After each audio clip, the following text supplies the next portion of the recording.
I was asked to speak specifically about chaperone therapy, and I'm indebted to Quinn Din, who's here representing Amicus, which is a company that has dedicated itself to the discovery and investigation of chaperones. I've divided my talk into three parts. One is some background about what chaperones are, and secondly, a bit about the product, the Amicus product, and the studies that have been done so far, and finally what is planned for the future.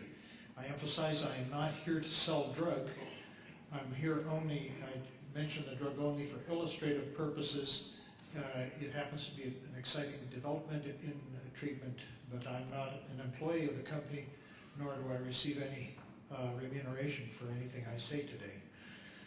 A little bit about the biology. We talk about chaperones, and it's important to understand this concept because you really need to know a little bit about the life history of a lysosomal enzyme, including alpha-galactosidase A, in order to follow the rest of the talk. This is a cartoon of a cell with the nucleus, enzyme, an apparatus in the cell that modifies the enzyme, and it finally ends up in lysosomes. And then we have a system for checking whether the enzyme is correct. If it's not correct, it gets broken down in this little other organelle called proteasome. So these are the names of the various things that will be coming up: nucleus and endoplasmic reticulum. This is where the nucleus is where the DNA is, which is the blueprint for the production of the enzyme. The enzyme is produced in the endoplasmic reticulum. It passes then, this is the enzyme, passes then to what's called the Golgi apparatus, another organelle in the cell, and finally ends up in the lysosome where the substrate is and where it actually works. Pharmacological chaperones, which is what we're going to be talking about today, are small molecules which participate in this process, which I will describe. The proteasome is a part of the cell that is important for breaking down proteins that are abnormal. Protein synthesis occurs as a result of the assembly of amino acids. There are 20 some odd amino acids which constitute proteins. The sequence of the amino acids determines the structure of the protein. The structure is actually determined by DNA and a downstream product, messenger RNA, and these things by themselves do nothing except transmit information. They are not catalytic molecules at all. The amino acids are assembled in a correct order according to the instructions in the DNA to produce proteins, and there's a whole raft of proteins. When the proteins are not assembled properly, or there's something wrong with them, then deficiency of the protein is what results in the disease. So the absence of the protein is what causes the disease.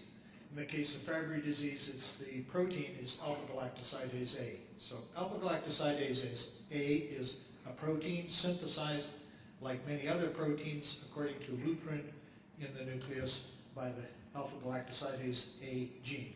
This is a bit of an animated cartoon. That's the protein being assembled. You notice it has a complicated structure. And then it passes through the Golgi apparatus, ends up in the lysosome, where it gobbles up the GB3. That's some people spend months and then still fail the exam at the end of the course.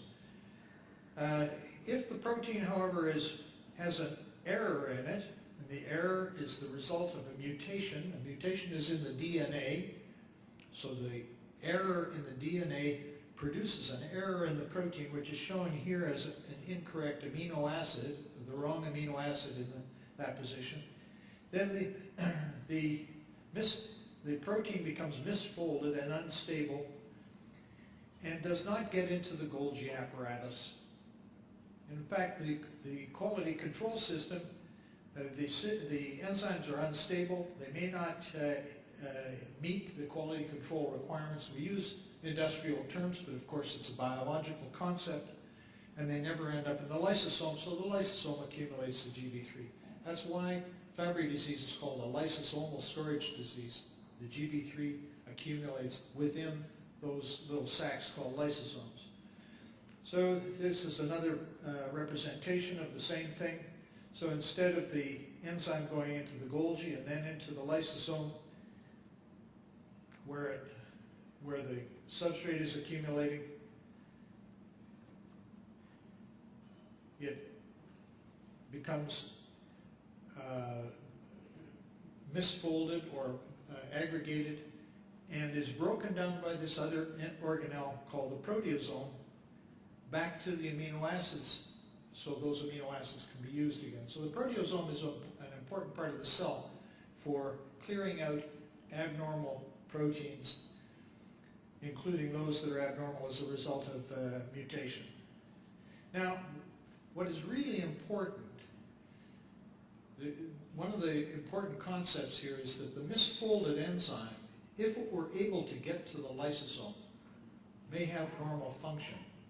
So the problem is not that the enzyme is inherently wrong, that is, that the activity of the enzyme is bad, it just doesn't get to where it's supposed to be.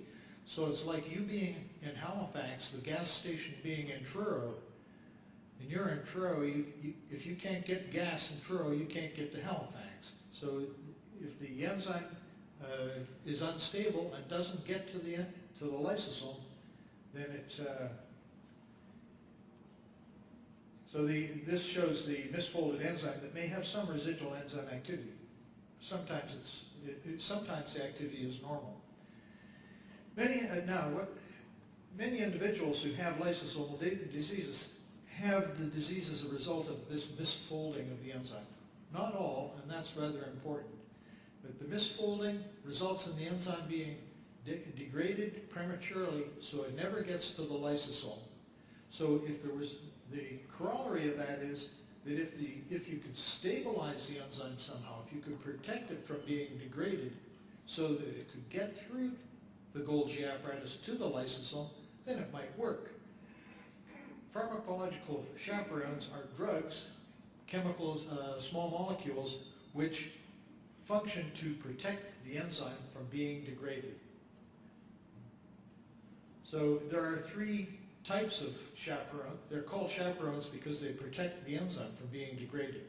There are three kinds of chaperones. Molecular chaperones, those are naturally occurring molecules within the cell. They occur in all cells, and they help the quality control system. We don't know a lot of the details of how they do this, but they are critically important because deficiencies of any of those protective molecules result in premature aggregation and destruction of the enzyme.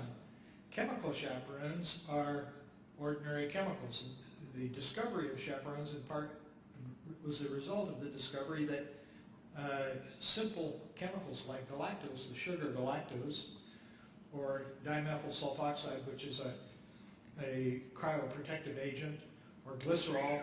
These are very simple molecules that have nothing to do with biology really, but they somehow or other, by some mechanism, function to protect unstable proteins from being degraded.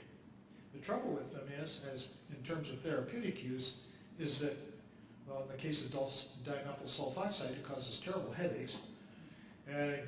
You have to give huge doses of galactose or glycerol in order to have a decent effect. So they're not really practical